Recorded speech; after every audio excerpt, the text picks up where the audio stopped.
Exactly. Pero ang bata ni Bossing nagkaganito ah. Ano nangyari sa kanya? Parang hindi rin po kasi natanggap ko kasi yung mother niya eh. Balikitan sorry, na lang ah. po ako. Bali yung parang baby kasi siya, yung in-inject ata siya sa tuhod, tapos namagana siya. Pero parang normal pa din naman yung ano niya. Pag bata, akala nyo normal lang yun kasi mataas ang metabolism ng bata, mabilis lang gumaling yung mga ano. Pero kung nagka-infection na siya ng bata, masira na po yung mga maaaring yung mga meniscus niya, natuyo na to, nasira na. Hindi po kaya yung cause nun. Pagka nasira kasi yung mga ano mo, pag may nasisirang pyesa sa katawan natin, automatic yan, tuon-tuon yan eh. Kasi yan, kunyari, yan, tignan mo, ang layo ng ano, dapat ganito, itong kaliwa niya kasi bata siya, ang laki talaga ng ano niyan. Talagang, ito yung x-ray ko. Patient niya, ganyan talaga tama ito. Ayan o, tama yan, ganyan kaluwag. Ito, pang matanda ito. Pang ano yan, pang senior citizen na yan. Ang big, ilan taong ka na idol? 7. Oh, 17 ka pa lang. Idol, ang pag-angat nito. Gusto ko honest talaga eh. Hindi, ayoko kayong pakasahin. Ang gagawin dyan, kung yung nangangawit siya, madalas siya nangangawit, or madalas siya nasasaktan, o may masakit man ngayon sa tuhod niya, yun po ang maaayos ko. Honestly. Yun po maayos ko. Pero hindi ko na maibabalik yung dating sigla ng mga meniscus dyan, mga cartilage dyan. Because bata pa siya, nagkaroon na siya ng complication dyan sa ano eh. Parang na-polio na ito eh. Parang lumiit na eh. Kaya yung legs niya rito, tingnan mo ang laki nito. Oh. Tingnan mo gano'ng kalaki yan. O ito, oh. Tingnan mo yung difference. Halos kalahati.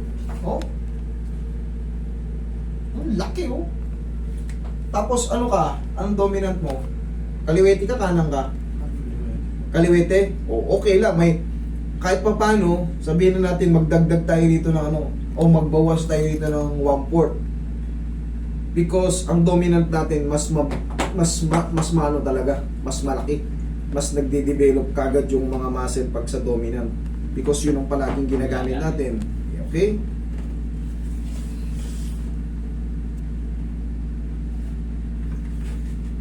Kasi Sabi po, siya sa orthopedic daw, knee replacement na kailangan. Pero ang bata pa niya na. yun nga po. Pero parang hintayin mo na mag 20 years old ka. Oo. Maganda naman kasi pagkabata pa, ang bilis nga gumaling kumpara sa mga may edad na. Ganun ang mangyayari dyan talaga eh. Kasi hindi na ngayon. Sabi ko nga sa inyo, honestly speaking talaga kagad. Maano ko yung ngalay niyan. Pero yung paglaki nung ano, kailangan talaga yung lalagyan ng topping. Yun na nga yun, parang yun ang tawag doon, i-replacement. Kakatingin yan. Lalagyan ng artificial sa gitna, tatapingan. Ayan na yun. Yun nga po. Tapos, siyempre, after nun, papasok kayo sa rehabilitation. Siya, magre-rehab siya, parang self-therapy yun. Therapy siya, bibigyan siya ng mga kung ano-ano yun. Basta sila nang bahala ron. Mga exercise niya day by day or every other day.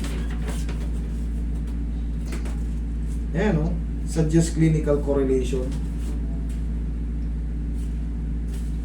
O, yun sa kabila pa rin, suggest clinical correlation. Yun po ang ano niyan eh. Hindi po siya ordinaryong pilay. Hindi po siya ordinaryong pilay. Na-damage yan nung panahon na bakit daw siya tinurukan? Parang newborn screening Oo, yun yun. yan. Dito siya tinurukan ng newborn screening. Alam ko sa talampakan. Dito siya sabi tuhod. Tapos namaga po yung tuhod niya nun eh.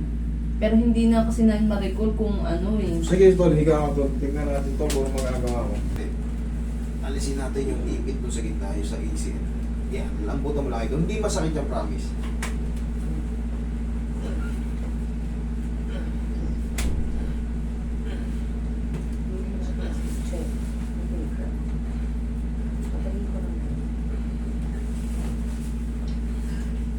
Relax lang ha.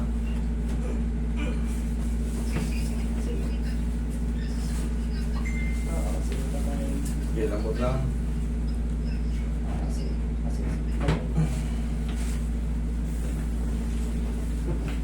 Kailan po tayo doon? Kailangan pag-uwi lang natin ang konti.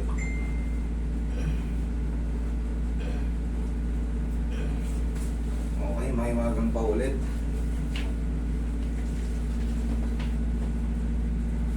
Tapos, obserbahan mo. Diba? Lalo sumakit, master, ah.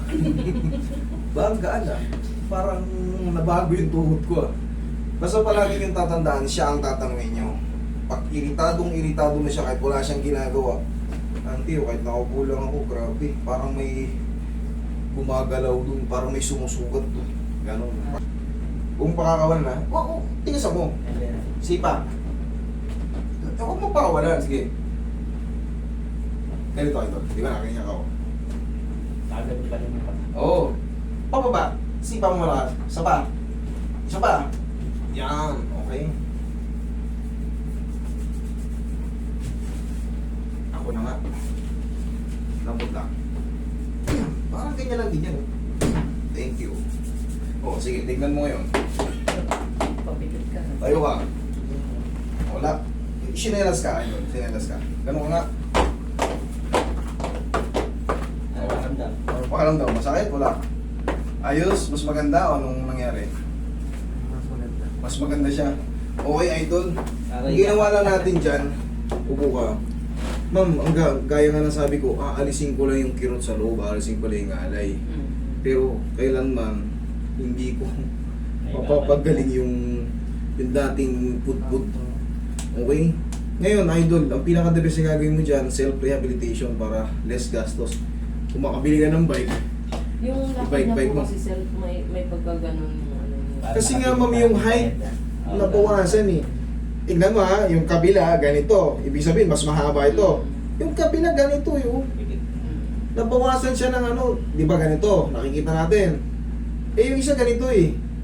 So, ibig sabihin, lagyan nyo ng konting ano yun, insole, para mas tumangkad yung ano niya.